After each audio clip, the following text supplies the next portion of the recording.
Hello, everyone. Thank you very much for being here for a little bit of an off-topic talk at Schmiede, but then it really fits the yearly topic quite well.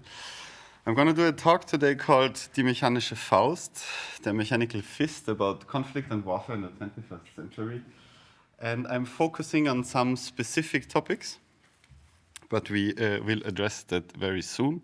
Somehow this idea emerged of looking into following this year's topics of the Schmiede into this topic of like new developments in warfare and conflict. And somehow the last half year I was gathering way too much infos and things and snippets, and this is the reason why I'm doing this talk. I do have actually quite a lot of slides, but we're gonna be really fast with those slides. So, what I'm going to talk about, I have a first disclaimer on the beginning, a little bit about my motivation. I do have definite non-topics that I'm not talking about, mostly, and some topics that I do talk about, followed by like a brief personal opinion or like some addendum, some additional things. First, the disclaimer, it's about war and technology used for war, so weapons. I did not include any of the like gore videos, like of drone things or something, but there are a lot of like short videos included. And I am getting depressed looking at this material, so if you're like, yeah, I just wanted to do this as a disclaimer.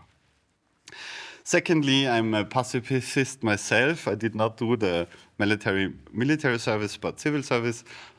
And I don't want to praise war or conflict or something. I think it's really horrible what's going on. I am sometimes a little bit like fascinated out of this like science fiction curiosity about things that are going on. And I do have some fascination for like technology. That said, it's wild in a way. At least I feel as if it is. I'm not going about nuclear weapons, biological or chemical weapons, politics, truth, lies, all of this, just because it's like, yeah, this would be talks for their own. I will briefly, from time to time, go into this like rocket thing. So we do have this connection with nuclear weapons. And just as a side note, I really don't know why we don't see a bigger impact of AI and LLMs into biological and chemical warfare or things, just because it's like quite obvious. That said, the topics I'm briefly gonna scratch on the surface is cyber war and AI, space domain, aerial defense systems, futuristic weapons, as in just modern weapons, drone and robots, and briefly the economy of war. So, it's there's a little bit of a dramaturgy, so I'm starting with the easy things. Just with cyber war and AI. Cyber war is a real thing, at least since Stuxnet. For everyone who does not know Stuxnet, it was this nation-state attack on the Iranian nuclear facilities. And some nation-state player, I think theory says now it's the US and Israel, developed an extremely complex virus that used 4 0 days, if anyone knows what 0 days is, like bugs that have not been in the system, to create a virus that was able to get access to this air-gapped facilities. So it was really, really advanced. And actually, 2017, we saw a much more interesting attack, the NotPetya attack on the Ukraine. And another nation state attacked the Ukraine by infecting the download server of a company in Ukraine that does tax software. So through the infection of a company of software that does tax software specifically for Ukraine, it was possible to knock out the Ukraine's IT infrastructure. But not only that, NotPetya also affected companies that were situated in the Ukraine. And the biggest use case or best practice example is the attack on Maersk. Maersk, the logistic company, had one location in the Ukraine, which led to the company itself being affected. And all of I think they had like 200 servers around the world. And all beside one, who was in Ghana and offline at the moment, were affected. And the costs for Maersk alone, due to this cyber attack, was about 10 billion US dollars. So they lost all infrastructure and everything. That said, I also want to only briefly target the topic of AI itself. There's this theory that the first player who has functioning AGI or ASI like artificial superintelligence, will be such a threat to other nation players that there will be an immediate response. That said, I'm not going to go into this topic because this topic alone is like too much. This talk from Sam Harris, it's actually quite old. I think it's 15 years old now. It's really good and going like into this topic. So we're immediately going to go to the next domain, space. And it's always weird to think of space as like a domain of war, but actually it is these days. The United States Space Force, it's really like founded, and that's their logo, and it's all a little bit absurd, but yes, especially US puts a lot of weight in space as a new domain. What is normally meant by this? We just have a very like easy graphic. Space is very important to detect everything else that's going on. So if anyone on the globe launches a nuclear rocket, within a tenth of a second the US know, and they will do something against it. Additionally, there's a contract that this allows the use of, for example, nuclear weapons in space now, but we do still have it's still allowed to use kinetic weapons in space. But this graphic is just as a little bit of an introduction to what is following with like in the space sector, because I guess most of you know Starlink. I do have to say that I used to be quite a big fanboy of Elon Musk. Starlink is this new internet constellation of satellites. In the moment, this is how it should look like, kind of. Starlink has about 8,000 satellites deployed around the globe, and the goal is to have 40,000 satellites in the end. The Starlink constellation per se is a civilian constellation, but there are other programs called Starshield, which is compatible to the Starlink satellite, so there is some kind of militarization going on in space as well right now and for quite some time. And SpaceX also just announced that they're starting a new program called Project Starfall, which is point-to-point delivery on Earth. As the forces included into this point-to-point delivery, it's not feasible for humans for quite some time. But the goal is to start the rocket on Earth, land it within 30 minutes, and any other place on the globe, which is feasible and works. And it will start, I think, like next week for next year for military applications for the US.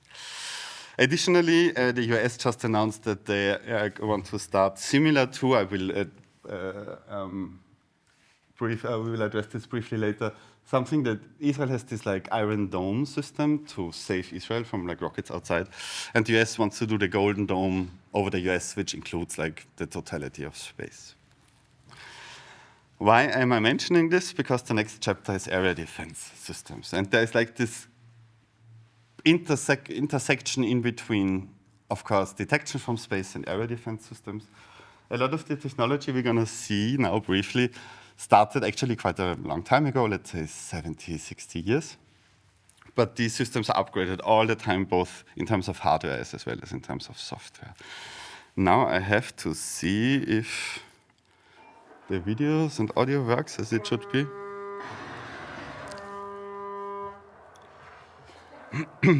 What we here see is a very easy example of an autonomous area defense system. And these systems in the moment right now, so these systems started as said very, very, very old, but get upgraded all the time and develop way more power and impact. The system we just now shoots about 4,500 bullets a minute. So it's quite the thing that's going on there. I do have some videos of these area defense systems. All nation states have their own systems.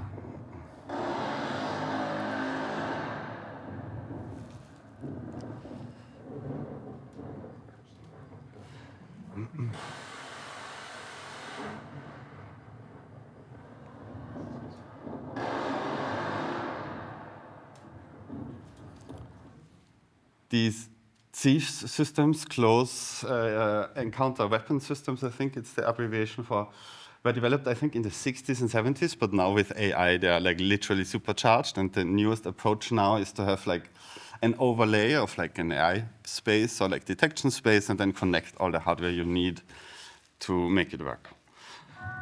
I think this is the last video of the.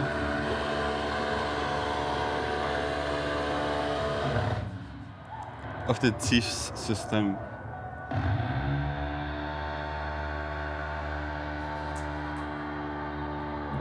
And it's, at least from my perspective, quite absurd what's going on there.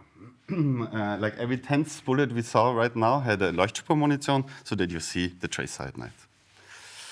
Then we, of course, briefly have to go into the Iron Dome. I think it's like a 2-minute video. The Iron Dome is Israel's anti-rocket, anti-mortar, anti-anything defense system. They are in the process of upgrading it to the Iron Beam, so they're replacing physical rockets with like laser weapons. That said, the system itself, it seems some people say that it does not work as good as it should be. The problem is always that it's very easy to overwhelm a system. If, let's say, you have one rocket and you have like 90 or 100%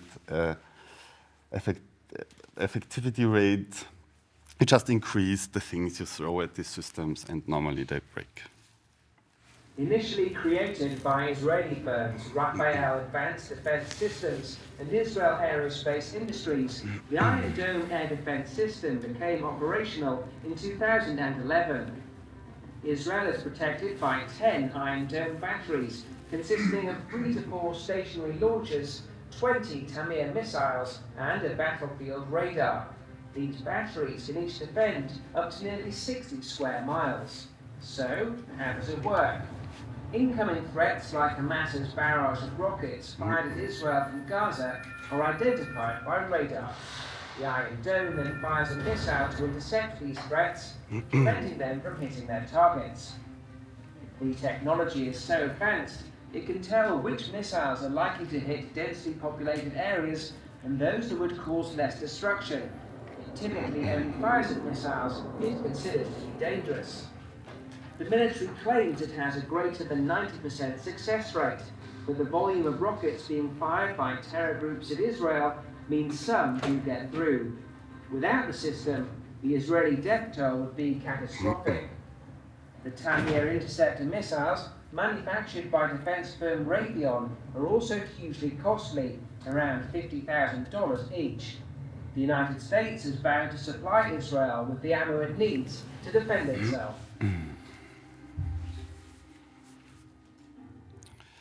What was already mentioned in the video is that these systems normally, especially if they are rocket or missile based, are extremely expensive per launch. Compared to drones, we will address this like in the drone section, but the drones that are now used, for example, in the Ukraine are, let's say, €1,000 per piece.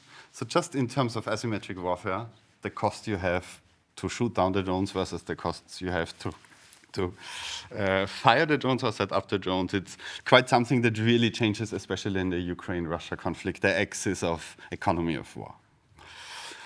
So then we briefly go, this was like a little bit of an introduction into like futuristic weapons in terms, I did not find any better terms for this. So what I first briefly want to talk about is MRFs. It's just because of the next video that is like really shocking for me. The term MRF refers to multiple independently targetable re-entry vehicles. The idea is the same with, it's also applicable for a nuclear war or for a nuclear rocket. You shoot a rocket into space. The rocket has several different payloads with 7 different like bombs, let's say, in the end, or warheads, that then are all able to target different goals. What we see down there, like on the top of the image of the right, we see in the top of the rockets, there are 7 different payloads. And the one video arose, this is also why this video is in the futuristic weapons section. There's a new missile from Russia, a new hypersonic non-nuclear warhead, the Oreshnik missile. And with the term hypersonic, it defines that it's like up to, it starts at like Mach 5, so you have rockets that are like in between Mach 5 to Mach 10, meaning 5 to 10,000 kilometers per hour, which makes it really, really hard to shoot them down. Additionally, this rocket has several of these packets inside that additionally have several warheads each. The video will explain very soon what I'm talking about. On November 21st, Russia struck Ukraine's Dnipro with a new kind of missile. Known as a Oreshnik or hazel tree in Russia, it caused limited damage, according to senior officials. But the first combat use of such a design, which Russian President Vladimir Putin... I'm gonna reset the video briefly because it's interesting. All the impacts we see on the ground, like these different sets of impacts, it's one rocket deploying different MIRVs that then deploy the different warheads that hit the area. On November 21st, Russia struck Ukraine's Dnipro with a new kind of missile known as... And these warheads are so fast as they're hypersonic that it's really not possible to shoot them down in like any days. Like we don't have any technology for this now. That said, of course, a lot of people are working on laser weapons. Directed energy weapon system in action, and it could be in the hands of military personnel in 5 years' time. It destroys targets with an intense beam of light and has pinpoint accuracy. It's able to hit something the size of a £1 coin from a kilometre away. So we've been talking about the cost of firing the... And I'm gonna stop this now here.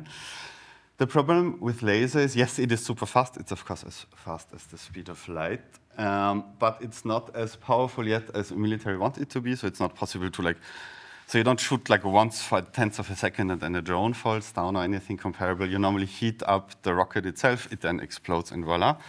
The costs are really, really cheap. The energy requirements are really, really high. So it's, for example, not really feasible to put these things on boats, despite the size of the boat, because you would need at least 1 or 2 nuclear reactors to drive these lasers. In terms of cost effectiveness, they're really good as they're really cheap to fire. But that's another topic. Then there's also this notion of sonic warfare that's sometimes used. And as it happened in March this year, the Serbian police actually used a sonic weapon on the population for demonstrations. And from my understanding how it works is it's just a very directed beam of very intense audio that you cannot hear if you're not in this beam. But the video shows how the people react to this.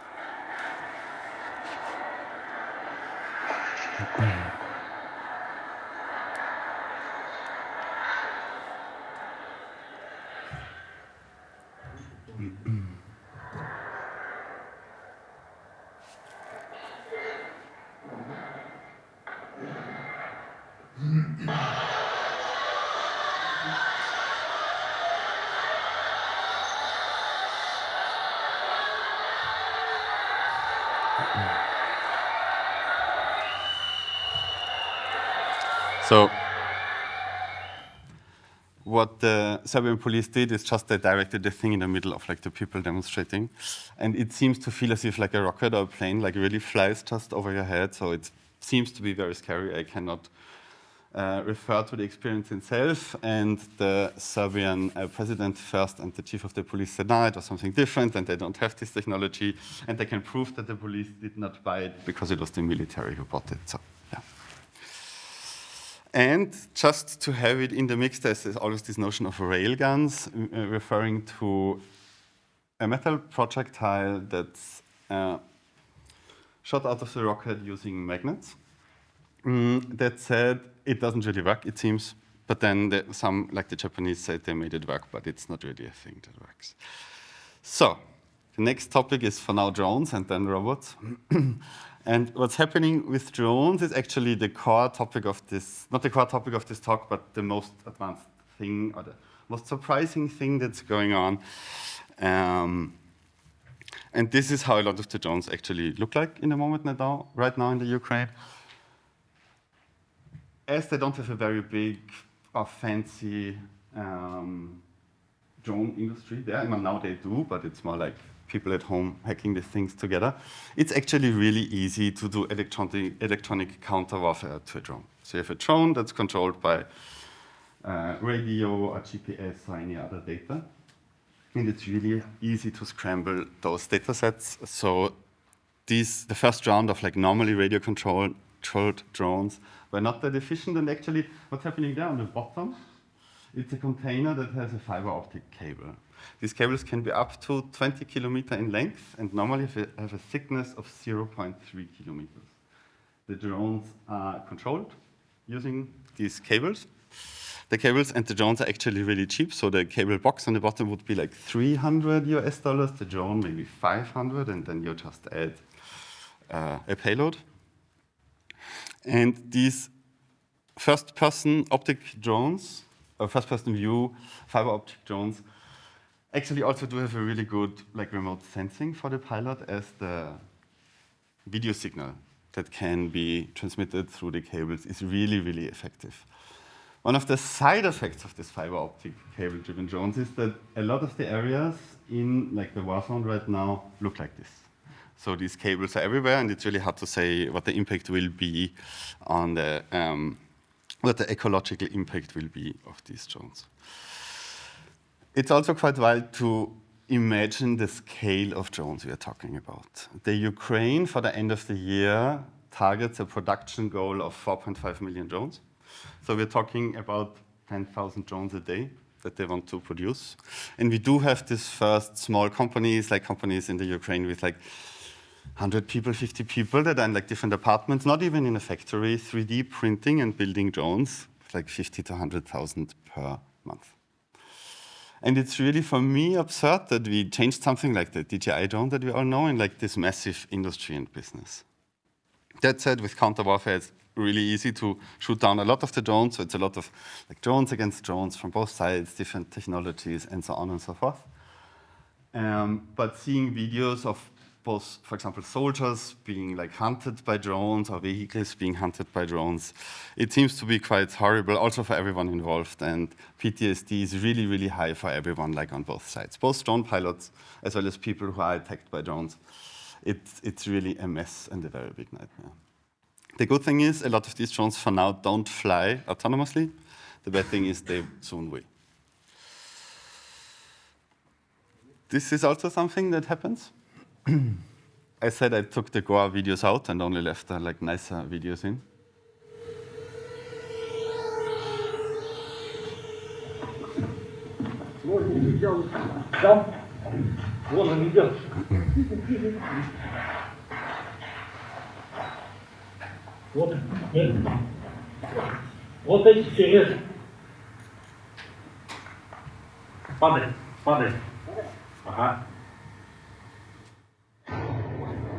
And this was this drone. He literally just saw the drone fly by and cut the fiber optic cable. With this run-up, the next video is a video that's, I think, a little bit longer. I guess some of you may know this video, but I think it's really important to, it was a short film done in 2020, the Slaughterbots video. But I think it's really important to look at this video in the context of how the technology evolved and what this could mean for the future. With almost 3,000 precision strikes last year. We're super proud of it. It allows you to separate the bad guys from the good. It's a big deal. But we have something much bigger.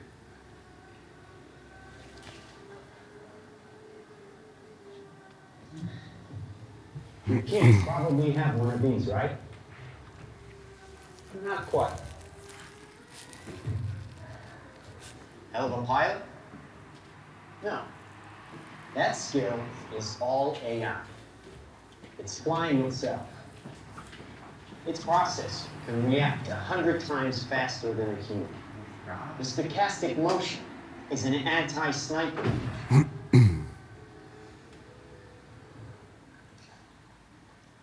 Just like any mobile device these days, it has cameras and sensors, and just like your phones and social media apps, it does facial recognition. Inside here is 3 grams of shape explosive.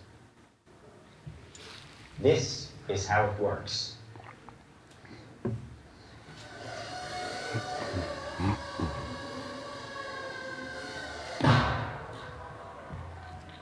Did you see that? That little bang is enough to penetrate the skull and destroy the contents. They used to say guns don't kill people.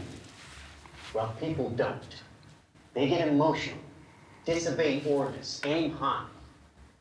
Let's watch the weapons make the decisions. Now, trust me, these were all bad guys. Now that is an airstrike of surgical precision. It's one of a range of products. Trained as a team, they can penetrate buildings, cars, trains, evade people, bullets, pretty much any countermeasure. They cannot be stopped. Now, I said this was big. Why? Because we are thinking big. Watch.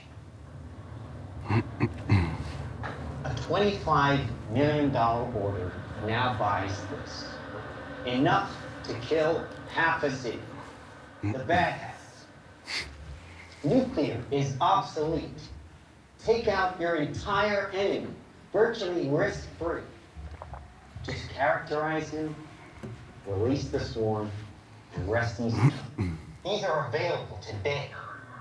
We have a distribution network taking orders from military, law enforcement, and specialist clients.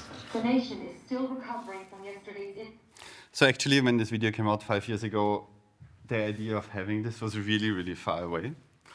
But at least I think that these realities, in theory, get closer. And the idea of having a swarm like this with like 100,000 drones, it's just a matter of making them.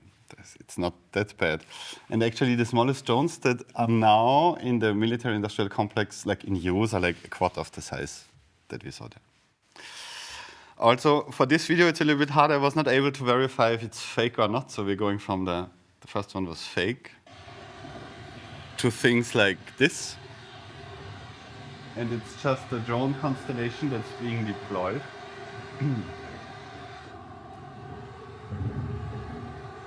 As far as I know, it is real, but I'm not 100% sure.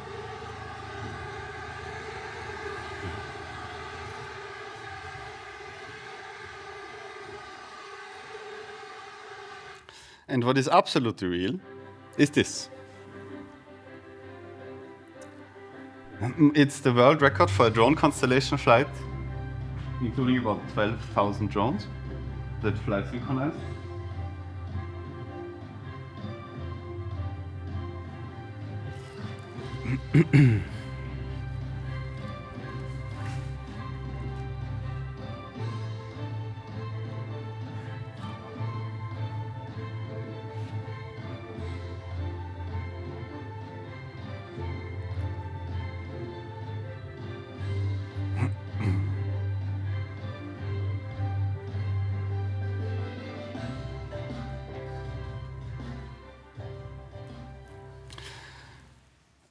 And the idea of like just merging those things, at least for me now, are like very obvious. Also the idea of having dedicated drone carriers, both planes or cars or boats that just carry drones, is not only viable now, but it seems already in production. And we also have to refine our idea of a drone. This is the US X1 Defiant that was launched, I think, this March from the Americans. It's a drone ship. It's about 55 meters long, it has 240 tons, and there's no crew on board. And this ship can stay on the ocean nearly as long as it wants. And the same is also true for submarines. There are like underwater drones that just stay on the surface, on the bottom of the ocean for when they will be needed. Then, and robots. So we're gonna quickly go to the robot thing, and I'm just gonna go to show some videos of the state of the art, what's going on with civil use of robotics. But there's a very big intersection, both on the American side as well as on the Chinese side, with what's happening with robots. I guess a lot of you know these videos. They're not fake, they're all true. But of course, it's not a robot that thinks or does something, but it's just a predefined notion of what it should do.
This is how the factories look like now.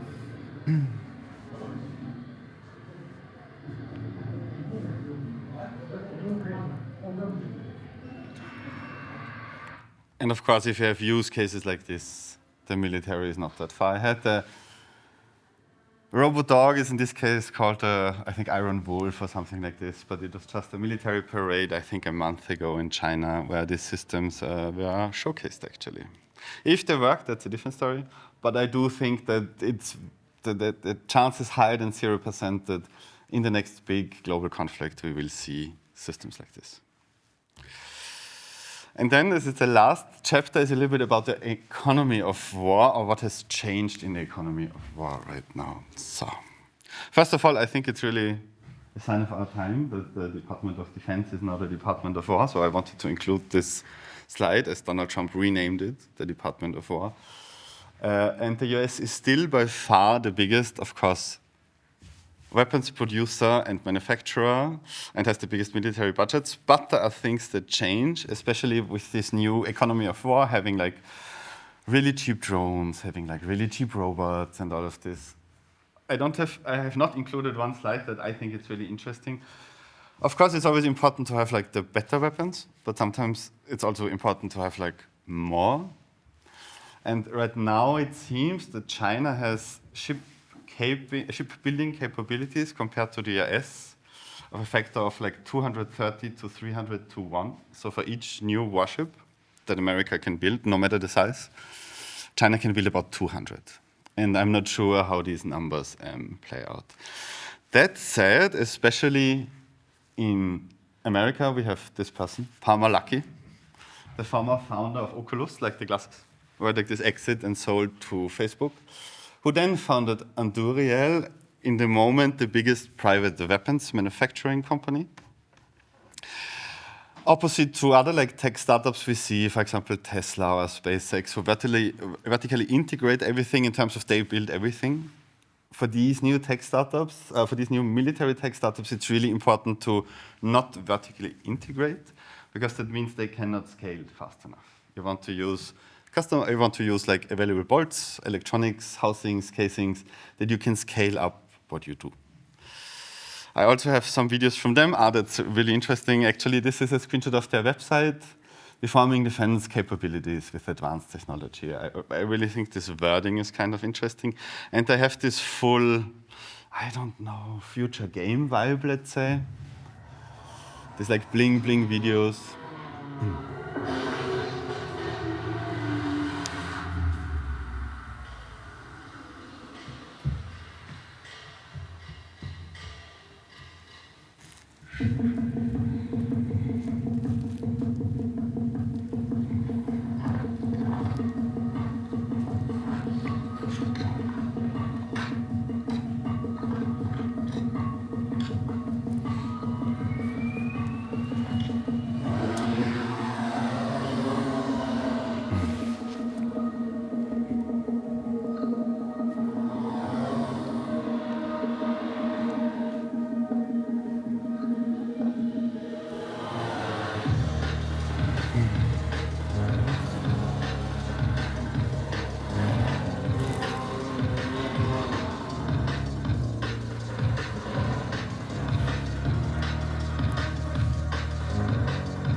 What's really important about this example with Anduril, so what they did is they built first an AI and UX platform to control all of their solutions, and then all of their solutions are integrated in this very, very intelligent and very user-friendly like interface, let's say. Anduril is also not a weapons contractor, so they don't wait for contracts for like governments to like ask them to develop things. They're just a producer, so they develop and produce themselves. They finance everything themselves and just wait for someone to buy it. And in terms of the size, because as said, I think Anduril is in the moment right now the biggest private defense manufacturer. And there was this thing some years ago where first Meta, back in the days Facebook, bought the Oculus. I think then Microsoft took it over and had a very big contract with the American military to deploy the system. And now Anduril bought this contract from Microsoft. So there are major players. But they also want to do this like weird vibe singing with like being attractive to people working there now. So it's like really a strange time to be at. 3 months now? It's not the typical tech job I was expecting.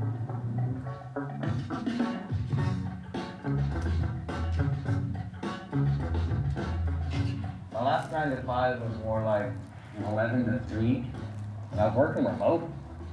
Here, you come into the office every day, and they have you doing actual work. Where are the nap-pods? And everyone's going on about the mission. It's like they're literally obsessed with America. But I'm pretty sure this company's Italian. The founder guy, the one who's always in the Hawaiian shirt, he's like always around. Subterranean tunnels and bunkers. It's about using the entire crust of the Earth. I think he's like in his early 30s now or something like this. He sold Oculus with 27. Is the smallest submarine that we make. It dives to a depth of about 6,000 meters, totally autonomously. It's used to block about any part of any ocean. They said I'd get to travel for work. It's not exactly business class. I thought I'd be on my laptop at the hotel pool. Now, I'm just surrounded by all these robots. They actually expect us to test our products in the field? I'm more an indoor guy myself. Sometimes I wonder, how did I get here? I'd rather just be sitting at my desk. Wait, can you help us with something really quick?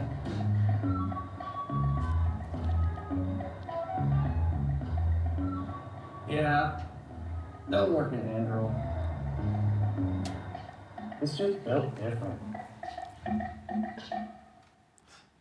But you have the same phenomena also in Europe and especially Germany. These are the co-founders of Helsing. For me, it's a little bit funny because they have like this. Somehow they look a little bit edgy. I don't know what's going on. And I think, if I know correctly, Helsing is right now the most valuated, at least European defense startup. And I really like the wording. So this is like actually from their website. This is a picture of their resilience factory. And having in America a Ministry of War and having the resilience factories with us, I think it's a little bit absurd what's going on. So I just wanted to do, actually, then I'm like nearly at the end with like a little bit of personal opinion and addendum. So what do we think about all of this? Firstly, as said, I got a little bit depressed looking into all of these things. I really don't want to be where the next like major global conflict is. I have to admit, fascinated by the technology that is used and the advancements we see, but I think it's like really scary. And this idea of, I think it was Albert Einstein who said, I don't know what we're gonna like use for World War III, but for World War IV we are back to like sticks and stones. this really sounds even more feasible. I want to point out some really, really good or interesting sources. First of all, I'm a very big fan of the Darknet Diaries. It's a podcast about like hacking in the internet, and I think it's really great. It's not only about these weird topics, but they have like it's just really interesting stories. Also, if someone is interested in nuclear war, fascinated, there's this book from last year, Nuclear War Scenario, and it's a very good read. It's really, really interesting by Annie Jacobsen, but you get a little bit nightmares. Just as one example, before I learned about this, because I took out the slide, about these multiple entry vehicles, these like rockets that have like multiple payloads. In the Ohio class, the biggest submarine that America has right now, I think they have like 20 of these nuclear-driven submarines. I think if I have the numbers correctly in mind, they can do about 20, the equivalent of an intercontinental ballistic missiles in those submarines each. And each of these intercontinental ballistic missiles, they're named a little bit differently if it's a submarine. Each of these missiles can hold up to 14 warheads. You normally don't put all the 14 real warheads in because you want to have dummy explosives too. But one Ohio-class submarine would be capable of like literally taking out nearly every country, like a singular country on this planet. And I really don't understand why we invest so much money into these things, I have to say, because this is all like fucking expensive. So yeah, I'm a little bit scared. There's this whole idea and development also in Europe, for example, in Germany, as in Germany, the car manufacturing collapses to reuse those factories for military applications. And I also think it's not a good idea. We all have been there, Germany, with like a declining economy, and we know what happens next, so it's actually not that good. There are also some funny videos, and there's a lot of that true on how to disable a robot dog if he attacks, how to escape a drone if it attacks you. And it's funny and shit and giggles until it's not anymore. Just as one note, I think in Estland now, school children between like 10 and 14 have in school a curriculum for how to like fly drones. I think this will be obsolete really, really fast because drones will be able to fly themselves very soon. With every drone that we pilot, we like lose or we like train the drones. There are also, I did not include that neither. There are also fully autonomous mining facilities now in China, where you have like all the tractors and all the excavators and everything, and all goes remotely, all goes autonomously. Maybe sometimes you need a remote operator that like drives the excavator from his office somewhere else, and I think the same will happen even more with war. And what I also really it's a must-see. There's this interactive website and video called The Fallen of World War II, and it's just like a data analysis of like the Fallen of World War II, but it's done in a really, really good way. And that's the end of my slides and presentation. Thank you.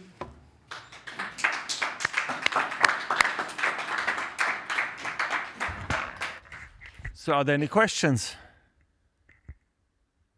If not, then... I just had a comment. Yeah, comment. So you present for 45 minutes, scaring the hell out of us, and then there's two ways of getting away from the robots, but you actually don't share how to. Funny things are happening. We heard about the situation in the Ukraine. First you have normal drones, then you have electronic counter-warfare, the normal drones don't work anymore, then you have like the cable-driven drones. And now the big thing is fisher nets. You just put fisher nets up between the buildings because you can't see them really good with the drones, and yeah. In terms of, yes, so in terms tackle it from the behind. Of course, with robots, it's always a little bit like complicated to see how far we really are and when can it be really used. But I think we will arrive there, and I think it will be really used. I think it's just bad. I don't have any, there's no running away, there's no hiding in the forest anymore. The good thing is, some things that are really horrible in war, like snipers, for example, those people who shoot at other people, they're about gone. Because now with drones, both detecting them and doing the same job, it's much easier to don't have a sniper sit somewhere. But yes, it's bad, I think, and also the state the world is in combination with this, is really bad. That said, if we lose Taiwan due to or Shenzhen due to an earthquake, solar storm, bomb. Then all of the electronics are guarded, and yeah, this type of warfare stops. It would be really good if you demilitarize the planet. This is what I learned. But I think doing something against this, especially as we're now moving to homemade drones and all of this, I really don't know how we get out of this again. Because you cannot put the drones back into the box. Anyway. Please.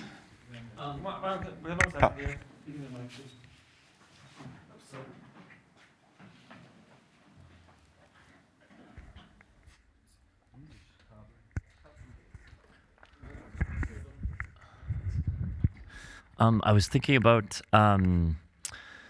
the role of creative communities, and both in sort of prediction or imagination, and obviously also resistance or counterfactuals, and sort of rethinking these things. And I guess one interesting place to focus is on the laser weapon, right? This is something that for a long time in science fiction has been something that almost universally within science has been like, okay, this is definitely in the area of fiction, right? Like we've got some things that are predictive, we've got some things that are reflective or critical, and then we've got some things that's just, time travel, or, we've got different things where it's like, okay, this is not going to happen. You've now given a whole series of examples, right, of these sort of directed energy weapons. So I'm wondering what you think. I mean, first of all, how much was that a prediction at all, if you want to comment on the technical aspect, right? And secondly, like what is the role of science fiction in this, or a creative community like this, in sort of either predicting or reflecting or critiquing, this sort of process? For me, the point during this talk, it's not only about the creative community, but like community in general, or society in general. I think we have to talk about these things. I think we have to know about the things, because they're developing so fucking fast. All of this 20 years ago would have not been imaginable, as in being becoming true. And I think this is the first thing. There, of course, there's paradigms like railguns and I don't know, laser weapons and all. And of course, we are more advanced than 20 years ago. But it's just the physics, I think, that's the problem. From my understanding, it's really easy to shoot a railgun once. But then everything, material-wise, is just broken. It's a little bit the same with lasers. There were very big plans to introduce lasers into on ships and everything, but it just needs so much energy to make it efficient that it just does not work yet, and we don't know where to get this energy from, both land-based and on a ship, because it's literally nuclear power plant size that you need. That said, I'm even more surprised by the impact of drones right now. Because what we see in the Ukraine is not people with very advanced equipment. It's literally at home people 3D printing drones, and that's it. And it's just the volume that makes it more complicated. That said, I'm actually quite surprised that as I was looking a little bit into conflict, I also was looking into numbers of casualties. And if Russia would behave like Israel, without pointing fingers, the death toll on the Ukrainian side would be much higher than it is now. So for me, it really feels as if they're trying not to kill civilians. Also, the death toll in terms of military, because these are absurd numbers, but the death toll in terms of the military on the Russian side is extremely high. It's extremely high. We're talking in the Ukraine-Russia conflict, more people died on the Russian side, soldiers, than Austria has inhabitants. I think they're 10 million now.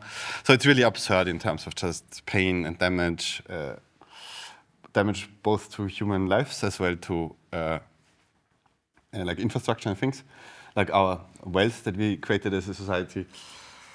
As said, I'm happy that I now will be able to stop a little bit looking into this topic. I hope I will really do, because for me it really feels as if the world's about to end, kind of. It's just one stupid clown fucking Trump person pushing one button. Because yes, we had some years of de-escalation. But for example, this book that I mentioned before, Nuclear War Scenario, still says that, for example, the US has one doctrine. If a nuclear weapon is launched at the US, they will shoot back as much as they think is good before this missile hits. And I'm not sure if Donald will do any really reflected things if he's ever in this position. because there are not that many people who can like literally shoot a nuclear missile with the press of a button. It's, from my understanding, North Korea, Russia, and the US, but no other countries have this like system. It's like one person that can press the button. Please, there's another. Yes. Well, thanks for scaring the shit out of me. Like you've shown us like machines that can like kill and destroy more and more efficiently and like in absurd ways. To me, it's like your opinion is how much concerning war. How much is this relevant? This has been going on for decades or centuries now. It's like trying to invent machines that kill more efficiently than what we had before. In contrast to like people willing to ignore human rights, willing to sacrifice, to ignore rules, to ignore humanity, basic rules of humanity. How would you rate those things against each other? For example, I'm not sure if I have this correct, but there's something like this. The human rights only apply to you if you have the citizenship of a certain state. If your state, whatever the circumstances, took away your citizenship, then also the human rights don't apply anymore, to my understanding. It's not something that's bound to us because we are human. So yes, war has always been horrible. I do think that wars, especially, for example, the First World War, where it was like human against human, it was even more brutal than conflicts are now. We do live in the most peaceful times we've ever lived in for quite some time, which is something that has to be addressed. For example, looking into all of these things, also with the fall of World War II, I did not know that the country with the second biggest death toll after World War II was China. I did not know about the famine in India following World War II, because there was so much food exported to England. So there's a lot of things we don't know. What I'm now scared of is that, first of all, you have this merger with like the tech bros, let's say, and the military defense complex. It was like, you know, if America orders a new plane, like a stealth fighter or something, it will take 20 years. So it's like, yeah. But now with all of this really fast prototyping, iteration cycles, this like really not thinking about the product and then maybe deploying it and having like this deterrence where I'm like, I have more bombs and you have more planes and, you know, this was the one thing. But now you have like these very small companies who can scale very, very fast. I'm actually still surprised sometimes that we don't see like drones being used for terror attacks more often from like, I don't know, in the non-military context, but in a context like this, I'm also a little bit surprised that there's not more going on with like chemical warfare or biological warfare using like LLMs just to change the things, because it should be easy. Please don't do that if you're capable of doing that. I just think that the changes we see, also we didn't talk about surveillance now. All of the things we saw there, especially with the space thing, it's also about surveillance. And there's like this merger between this like digital layer in society, let's say, where all of this can be used against like everyone then. Soon, because there soon will be even more satellite constellations and like the satellites will be able to like interact with your phones and all. So this will get even worse, let's say. But this really for me also makes it even more true that we have as a society to talk about these things. Because it's like horrible and no one wants to, but you know, if, yeah. And I also don't want to say, Russia is bad or something like this. It's like everyone is like, you know, putting oil in the fire. That said, what I am doing is first of all like trying to understand all of this, but I do have identified topics for me where I really want to do something, like in an artistic intervention. I was very surprised. So I was working with a team of programmers back then, like with an NFT project. And it's so stupid, but they were from the Ukraine, so I literally saw the thing like starting with them.